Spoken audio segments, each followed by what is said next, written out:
निर्वाचन आयोग ने विधानसभा चुनाव कार्यक्रमों का किया ऐलान। 13 और 20 नवंबर को मतदान, 23 नवंबर को मतगणना। आयोग का निष्पक्ष और शांतिपूर्ण चुनाव पर जोर।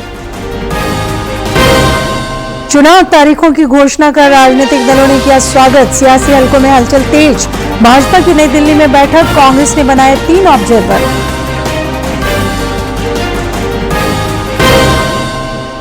हजारीबाग में दीक्षांत परेड का आयोजन। बीएसएफ के 373 नव आरक्षकों ने ली देश की सेवा और सुरक्षा की शपथ। रांची में 4 दिवसीय पुलिस मीट शुरू। और विश्व सफेद छड़ी सुरक्षा दिवस पर कई कार्यक्रम आयोजित। दृष्टिहीन संघ की पहल पर रांची में भी निकली जागरूकता रैली।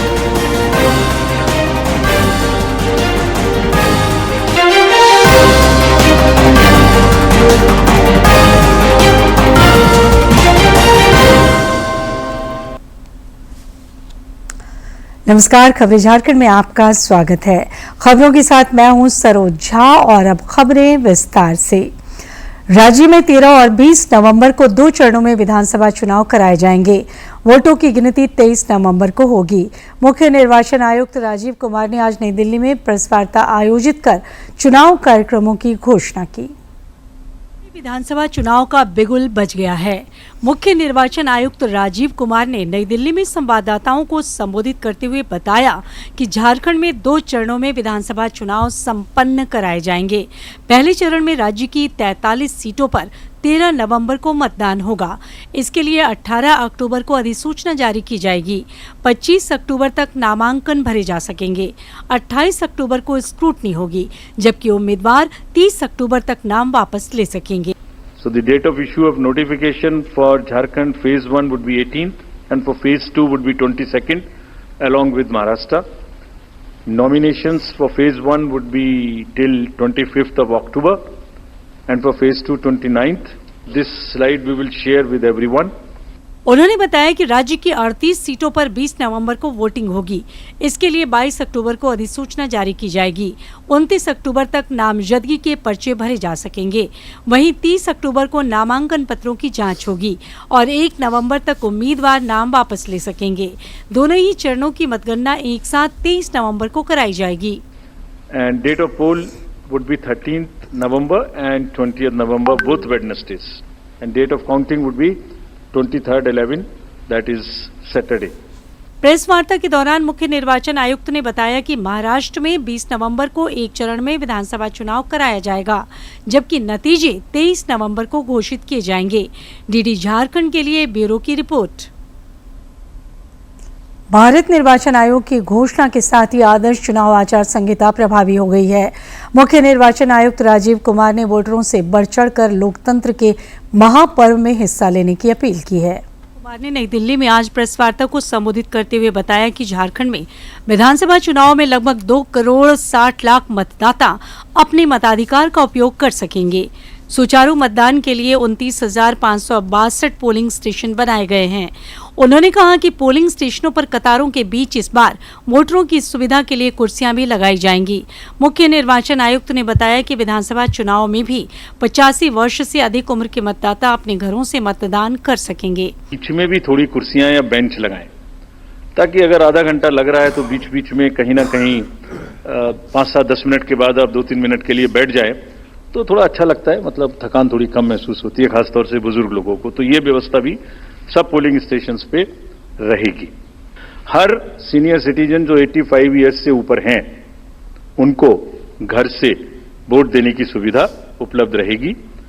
मुख्य निर्वाचन आयुक्त ने कहा कि झारखंड में 8 पीवीटीजी आदिम जनजाति निवास करते हैं। समुदाय के सभी पात्र लोगों को मतदाता सूची में शामिल किया गया है। जिला निर्वाचन पदाधिकारी ऐसे वोटरों की भागीदारी सुनिश्चित करने की दिशा में जरूरी पहल करेंगे। झारखंड में 8 पर्टिकुलरली वल्नरेबल ट्राइबल ग्रुप्स हैं, जिनकी आबादी 1.78 लाख है। उसमें असुर, बिरोर, मालपाड़िया, पहाड़िया, सौर्या, पहाड़िया, बिरजिया, कोवार एंड सावर, इन सबका लगभग 100% एनरोलमेंट इलेक्टरल रोल में किया गया है। सभी डीओज ये कोशिश करेंगे कि जो भी बूथ्स इनके यहाँ बने वो बहुत सहज इनके ही परिवेश में बने और इस तरह की स्वीप एक्टिविटी करें कि वो सबके सब अधिकतर मात्रा में अपने मतों का प्रयोग कर सकें। उन्होंने बताया कि निष्पक्ष और शांतिपूर्ण मतदान सुनिश्चित करने के लिए व्यापक प्रबंध किए गए हैं। इस संबंध में जिला निर्वाचन पदाधिकारियों को भी सख्त हिदायत दी गई है।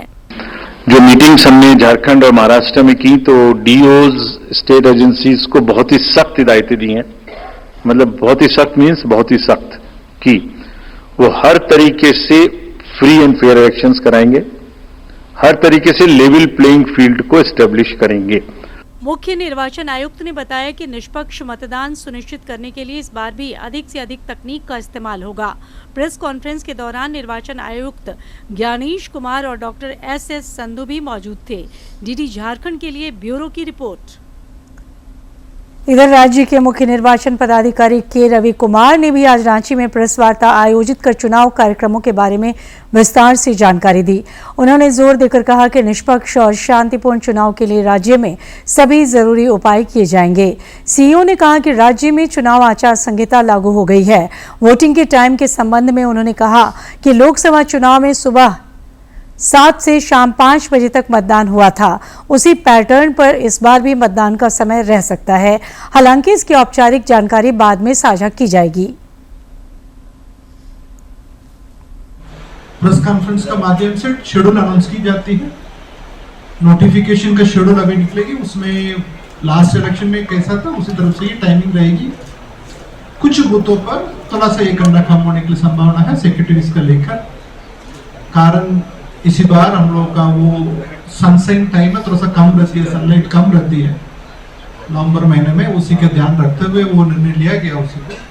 बाकी सभी जगह पर पिछले लोकसभा चुनाव में कैसा 7 से 5 था उसी तरफ से ही होगी, केवल कुछ एग्जम्पशन होगा, उसका बारे में भी एक बूथ है उसका होगी। सभी असेंबली कॉन्स्टिट्यूंसी ले लेंगे, सभी 7 से 5 ही होगी। उसका क्या एग्जम्पशन है वो भी मैं आपका नोटिफिकेशन के माध्यम से 13 तारीख तक हम लोग आपका फाइनल आपका कर देंगे। कमीशन इसी बार वो पूरा वो बाद में केवल 4 एम के बारे में बात की थी। उसमें इलेक्शन में money power, muscle power, miss information, model code of conduct, ये तीनों का इन्फोर्समेंट के लिए बात की थी कमीशन। उसके बारे में उस संबंध में झारखंड में भी पूरा तरफ से हम लोग को सख्ती से लागू करेंगे। इधर राजनीतिक दलों ने विधानसभा चुनाव तारीखों की घोषणा का स्वागत किया है।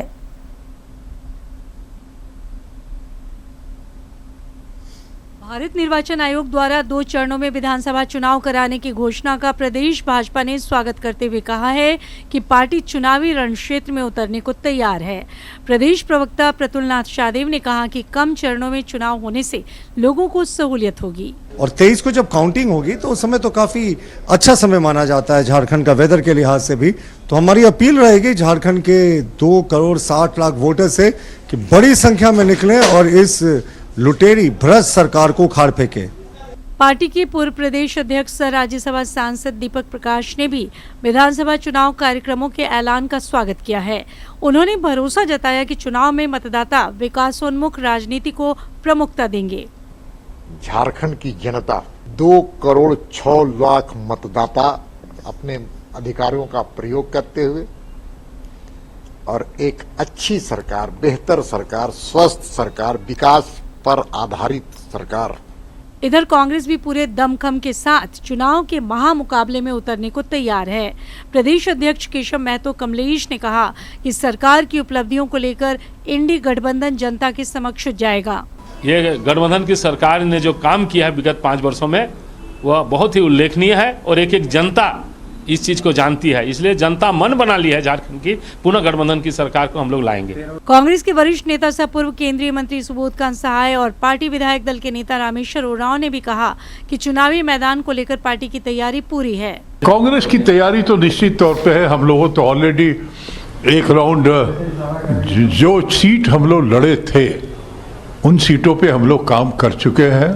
झामुमो समेत अन्य दलों के नेताओं ने भी चुनाव तारीखों की घोषणा का स्वागत किया है। रांची से ब्यूरो की रिपोर्ट। इधर विधानसभा चुनाव की घोषणा के बाद प्रशासनिक हलके में भी फेरबदल दिखने लगा है। वरुण रंजन को रांची का नया उपायुक्त बनाया गया है। उन्होंने आज पदभार भी ग्रहण कर लिया। गौरतलब है कि पिछले दिनों राहुल सिन्हा को हटाकर मंजूनाथ भजंत्री को रांची का उपायुक्त बनाया गया था, जिस पर भाजपा ने आपत्ति जताई थी। इस मामले को पार्टी ने सीईओ के संज्ञान में भी लाने का काम किया। विधानसभा चुनाव को लेकर राज्य में धीरे धीरे लोकतंत्र के महापर्व की सुगबुगाहट दिखने लगी है। लोहरदगा के विभिन्न स्कूलों में स्वीप के तहत कई जागरूकता कार्यक्रम आयोजित किए गए। इस दौरान मतदाताओं की भागीदारी बढ़ाने पर विशेष रूप से जोर दिया गया। वोट दो, वोट दो। आप लोग जिन लोगों ने फॉर्म फिलअप कर 18 पूरी है, नाम देना जरूरी है। विधानसभा चुनाव की घोषणा के बाद रांची से दिल्ली तक हलचल तेज है। दिल्ली में भाजपा की बड़ी बैठक हो रही है, जिसके लिए प्रदेश अध्यक्ष बाबूलाल मरांडी भी दिल्ली गए हुए हैं। समझा जा रहा है कि इसमें प्रत्याशियों को लेकर पार्टी की पहली सूची को लेकर मंथन हो सकता है। इधर आज देश कार्यालय में अनुसूचित जाति मोर्चा की बैठक हुई। इस दौरान मोर्चा के राष्ट्रीय अध्यक्ष लाल सिंह आर्या ने संगठन विस्तार और मजबूती के टिप्स दिए। बैठक में प्रदेश अध्यक्ष किशुन कुमार दास सहित पार्टी के पदाधिकारी उपस्थित रहे। इधर विधानसभा चुनाव को लेकर कांग्रेस पार्टी भी रेस में है। केंद्रीय आला कमान ने चुनाव को लेकर 3 ऑब्जर्वर नियुक्त किए हैं। पार्टी के राष्ट्रीय महासचिव केसी वेणुगोपाल के हस्ताक्षर से जारी आदेश में तारिक अनवर, अधीर रंजन चौधरी और भट्टी विक्रम मल्लू को झारखंड विधानसभा चुनाव का ऑब्जर्वर बनाया गया है। भाजपा के प्रदेश अध्यक्ष बाबूलाल मरांडी ने महिला सुरक्षा के मुद्दे पर राज्य सरकार को घेरा है। एक सोशल मीडिया पोस्ट में श्री मरांडी ने कहा कि गत दिनों लातेहार और पलामू में आदिवासी और दलित समाज की नाबालिग बेटियों के साथ हुई सामूहिक दुष्कर्म की घटनाओं ने पूरे देश को शर्मसार कर दिया है। भाजपा अध्यक्ष ने कहा कि महिलाओं की सुरक्षा का उत्तरदायित्व राज्य सरकार और पुलिस प्रशासन की होती है, लेकिन हेमंत सरकार की नाकामियों ने महिलाओं को भय के साए में जीने को मजबूर कर दिया है।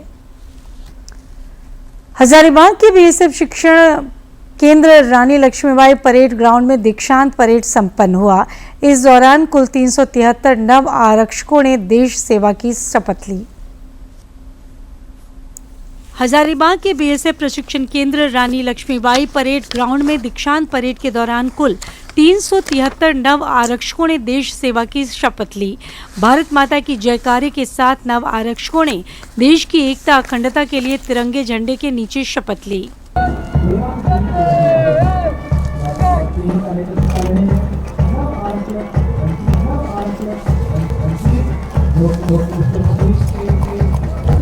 चौवालीस सप्ताह के कठिन प्रशिक्षण को पूर्ण कर दीक्षांत परेड में शामिल होने वाले सभी जवान उत्साह से लबरेज नजर आए, जो परेड में साफ दिखाई पड़ रहा था।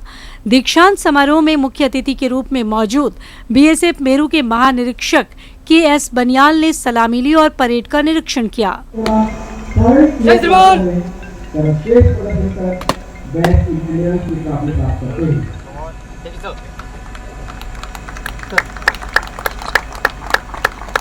नव आरक्षकों को बधाई देते हुए महानिरीक्षक ने कहा कि इस दीक्षांत परेड के बाद औपचारिक तौर पर आप भारत की प्रथम रक्षा पंक्ति सीमा सुरक्षा बल के सदस्य बन गए हैं। उन्होंने नव आरक्षकों के अभिभावकों की देश के प्रति समर्पण की सोच की भी प्रशंसा की। प्रशिक्षण दिया जाता है पूरी तरह से, और ये अब अपना ड्यूटीज के लिए पूरी तरह से तैयार हैं, दुश्मन का मुकाबला करने के लिए तैयार है, देश के अंदर भी और देश के बाहर भी।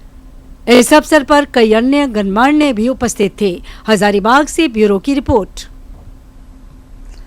रांची में आज से 4 दिवसीय पुलिस ड्यूटी मीट शुरू हुआ। उद्घाटन समारोह में गृह सचिव वंदना डाडेल और डीजीपी अनुराग गुप्ता मौजूद रहे। ये पुलिस ड्यूटी मीट 18 अक्टूबर तक चलेगी।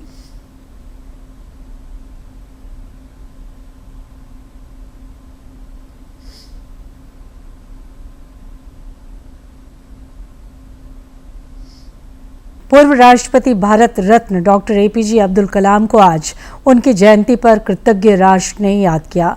प्रधानमंत्री नरेंद्र मोदी ने भी एक सोशल मीडिया पोस्ट में उन्होंने आदरपूर्ण श्रद्धांजलि अर्पित की।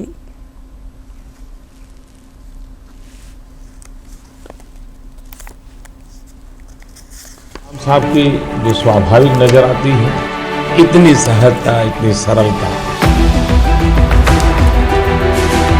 दो प्रकार के लोग होते हैं, एक वो होते हैं जो अपॉर्चुनिटी खोजते हैं, एक वो होते हैं जो चैलेंज खोजते हैं। कलाम साहब चैलेंजेस की तलाश में रहते थे, कौन से नई चैलेंज है, उस चैलेंज को कैसे उठा लें, और यही उनके हर पल जीवन में है। और ऐसा बहुत कम होता है कि एक व्यक्ति पहले राष्ट्र रत्न बने और बाद में राष्ट्रपति पद को स्वीकार करे, और वह उनके जीवन की ऊंचाइयों से जुड़ा हुआ है। और कलाम साहब का जीवन हमेशा हमेशा हम सब के लिए मार्गदर्शक बनता रहे। तो किसी ने उनको पूछा था कि आपको कैसे याद रखा जाए, और उन्होंने जवाब में कहा था कि मुझे एक शिक्षक के रूप में याद रखा जाए। ये शिक्षक का तो सम्मान है, लेकिन साथ साथ उनके जीवन का कन्विक्शन क्या था, कमिटमेंट क्या था, उसका भी परिचय है। और ये उनके सिर्फ शब्द नहीं थे, उनके पूरे जीवन में नजर आए।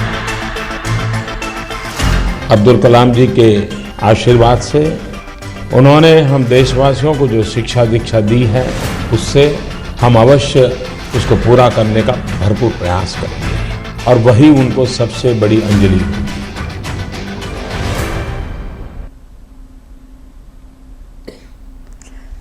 झारखंड हाईकोर्ट ने राज्य के सभी विश्वविद्यालयों के वाइस चांसलर और रजिस्ट्रार को 22 अक्टूबर को सशरीर अदालत में उपस्थित होने का निर्देश दिया है। ये आदेश एक शिक्षिका द्वारा दाखिल याचिका के आलोक में सुनवाई के दौरान अदालत ने दिया। प्रार्थी की ओर से बताया गया कि राज्य के विश्वविद्यालयों और कॉलेजों में घंटी आधारित शिक्षकों की एडहॉक नियुक्ति की जाती है। पहले भी हाईकोर्ट ने ऐसी नियुक्तियों पर रोक लगाने का निर्देश दिया था। इस मामले में अदालत ने झारखंड लोक सेवा आयोग से पूछा है कि शिक्षकों के कितने पद खाली हैं और कितने पद भरने के लिए जेपीएससी ने पहल की है। विश्व सफेद छड़ी सुरक्षा दिवस पर आज देश दुनिया में कई कार्यक्रम आयोजित किए गए। दृष्टिहीन संघ की पहल पर रांची में भी जागरूकता रैली निकाली गई।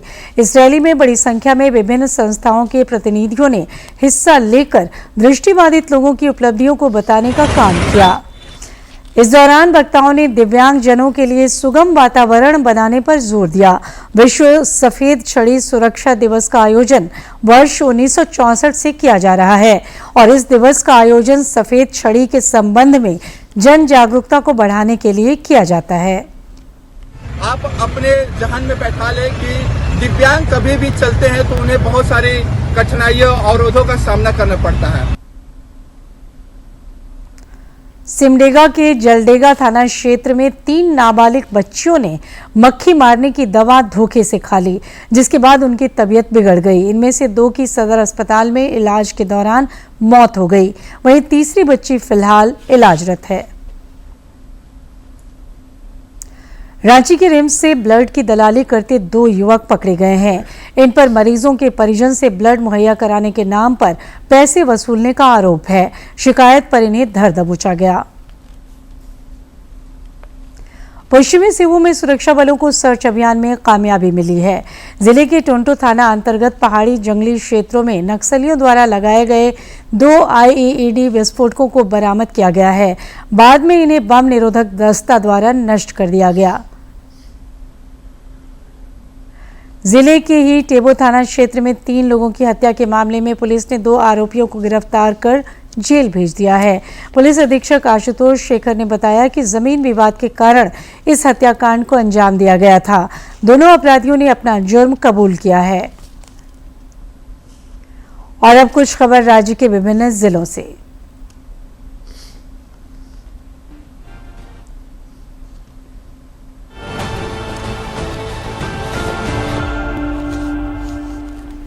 केंद्रीय मंत्री सह कोडरमा सांसद अन्नपूर्णा देवी ने मिसाइल मैन के नाम से प्रख्यात महान वैज्ञानिक भारत रत्न पूर्व राष्ट्रपति डॉक्टर APJ अब्दुल कलाम को आज उन्हें जयंती पर शत शत नमन किया।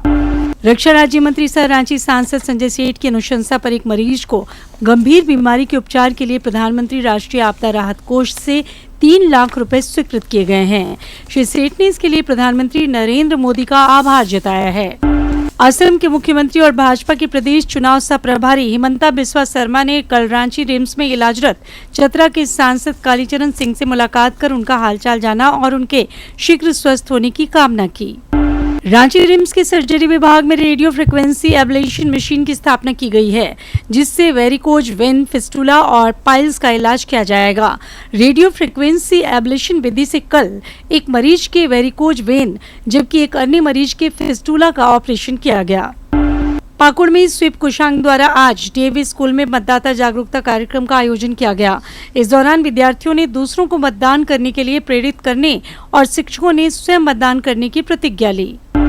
पाकुड़ में बीएलओ और बीएलओ सुपरवाइजर के लिए 1 दिवसीय उन्मुखीकरण कार्यशाला सह सम्मान समारोह आयोजित हुआ। लोकसभा चुनाव में उत्कृष्ट कार्य करने वाले 14 बीएलओ और 7 बीएलओ पर्यवेक्षक को इस दौरान सम्मानित भी किया गया।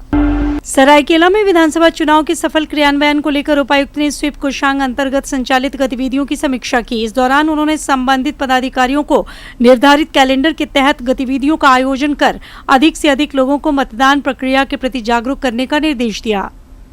पलामू के नवजायपुर थाना क्षेत्र में पुलिस ने एक पशु तस्कर को गिरफ्तार किया है। इस तस्कर के पास से 8 मवेशी जब्त किए गए हैं।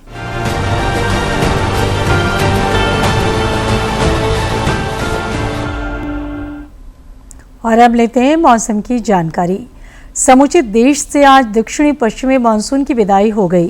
मौसम विज्ञान केंद्र रांची के वैज्ञानिकों ने बताया कि वैसे राज्य में आज से लेकर 18 अक्टूबर तक कई इलाकों में हल्के से मध्यम दर्जे की बारिश की संभावना है। आज और कल राज्य के दक्षिणी और उससे सटे भागों में बारिश हो सकती है। आगामी 17 और 18 अक्टूबर को राज्य के दक्षिणी, मध्य और उससे सटे उत्तर पूर्वी भागों में बारिश के आसार हैं।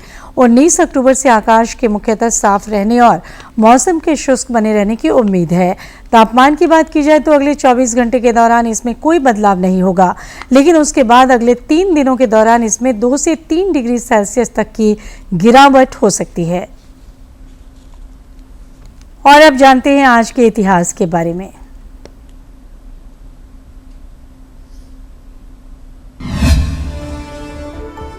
अक्टूबर साल 1931 को भारत के 11वें राष्ट्रपति डॉक्टर एपीजे अब्दुल कलाम का जन्म तमिलनाडु के रामेश्वरम में हुआ। वे देश के पहले ऐसे गैर राजनीतिक के राष्ट्रपति रहे जिनका राजनीति में आगमन विज्ञान और तकनीकी के क्षेत्र में दिए गए उत्कृष्ट योगदान के कारण हुआ। भारत के अग्नि मिसाइल को उड़ान देने वाले कलाम विज्ञान के क्षेत्र से सीधे राजनीति के सर्वोच्च पद पर आसीन हुए। डॉक्टर कलाम को भारत सरकार द्वारा साल 1981 में पद्म भूषण और 1990 में पद्म विभूषण से सम्मानित किया गया। डॉक्टर सर्वपल्ली राधाकृष्णन और डॉक्टर जाकिर हुसैन के बाद वे पहले एकमात्र ऐसे राष्ट्रपति हैं जिन्हें भारत रत्न मिलने का सम्मान राष्ट्रपति बनने से पूर्व ही प्राप्त हो गया था। 15 अक्टूबर साल 1949 को त्रिपुरा रियासत को भारत संघ में विलय कर दिया गया। भारतीय संघ में विलय होने तक त्रिपुरा एक रियासत थी।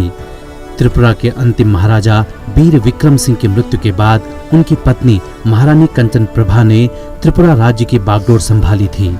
उसके बाद उत्तर पूर्व पुनर्गठन अधिनियम 1971 के अनुसार साल 1972 में त्रिपुरा को एक पूर्ण राज्य का दर्जा प्राप्त हुआ। त्रिपुरा राज्य का भारतीय संघ में विलय करने में उन्होंने सहायक की भूमिका निभाई।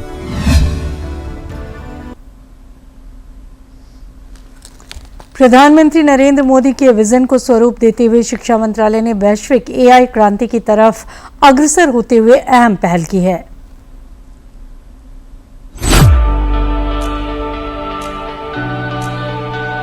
पूरी दुनिया में आज टेक्नोलॉजी नए आयाम स्थापित कर रही है और इस बदलाव का सबसे बड़ा हिस्सा है एआई यानी आर्टिफिशियल इंटेलिजेंस। इसी दिशा में भारत के उच्च शिक्षण संस्थान भी माननीय प्रधानमंत्री श्री नरेंद्र मोदी जी के नेतृत्व में वैश्विक एआई क्रांति का नेतृत्व करने के लिए तैयार हो रहे हैं। आज तकनीक की ताकत और भारतीय नेतृत्व की बात हो तो आईआईटी, आईआईएससी, एम्स और एनआईटी जैसे प्रतिष्ठित तकनीकी शिक्षण संस्थान का नाम सबसे पहले आता है। ये संस्थान सिर्फ भविष्य निर्माता नहीं बल्कि भारत की तकनीकी क्रांति के असली नायक हैं। आज यहाँ के फैकल्टी और छात्र वास्तविक जीवन की चुनौतियों पर काम कर रहे हैं। यही नहीं, सरकार और उद्योगों के साथ मिलकर ग्रामीण और शहरी भारत की तस्वीर भी बदल रही हैं। इसका अगला कदम है AI सेंटर ऑफ एक्सीलेंस, जहां AI अब सिर्फ एक शब्द नहीं बल्कि आम नागरिक की आम समस्याओं का समाधान बन सकता है। आर्टिफिशियल इंटेलिजेंस का विस्तार टेक्नोलॉजी के टूल से भी कहीं ज्यादा है। AI हमारे नए भविष्य को गढ़ने का सबसे बड़ा आधार बन रही है। AI की एक बहुत बड़ी ताकत है लोगों को कनेक्ट करने की उसकी क्षमता। AI के सही इस्तेमाल से सिर्फ देश की आर्थिक प्रगति ही सुनिश्चित नहीं होती, बल्कि ये समानता और सामाजिक न्याय को भी पक्का करता है। प्रधानमंत्री श्री नरेंद्र मोदी जी के मार्गदर्शन में भारत सरकार ने 3 AI सेंटर ऑफ एक्सीलेंस की स्थापना के लिए लगभग 1000 करोड़ रुपए का बजट आवंटित किया है। इन केंद्रों का उद्देश्य सिर्फ समस्याओं का समाधान करना नहीं, बल्कि देश में स्टार्टअप्स को भी प्रोत्साहित करना है। इस पूरी पहल में सेंटर ऑफ एक्सीलेंस का चयन और उनके भविष्य में मेंटरिंग प्रमुख उद्योग विशेषज्ञ कर रहे हैं। स्वास्थ्य क्षेत्र में एम्स दिल्ली और IIT दिल्ली के नेतृत्व में AICOE स्वास्थ्य से जुड़े AI प्रोजेक्ट्स पर काम करेगा। इसका उद्देश्य ये सुनिश्चित करना है कि देश के हर नागरिक, यहाँ तक कि दूर दराज के गांवों में भी उच्चतम गुणवत्ता वाली स्वास्थ्य सेवाएं मिल सकें। IIT रोपर के नेतृत्व में AI। और आखिर में इस बुलेटिन के मुख्य समाचार एक बार फिर।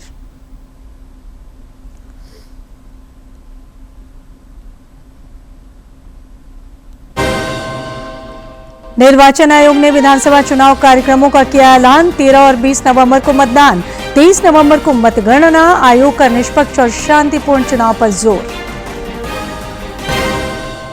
चुनाव तारीखों की घोषणा कर राजनीतिक दलों ने किया स्वागत। सियासी हलकों में हलचल तेज। भाजपा की नई दिल्ली में बैठक, कांग्रेस ने बनाए 3 ऑब्जर्वर। हजारीबाग में दीक्षांत परेड का आयोजन। BSF के 373 नव आरक्षकों ने ली देश की सेवा और सुरक्षा की शपथ। रांची में 4 दिवसीय पुलिस ड्यूटी मीट शुरू। और विश्व सफेद छड़ी सुरक्षा दिवस पर कई कार्यक्रम आयोजित। दृष्टिहीन संघ की पहल पर रांची में भी निकली जागरूकता रैली।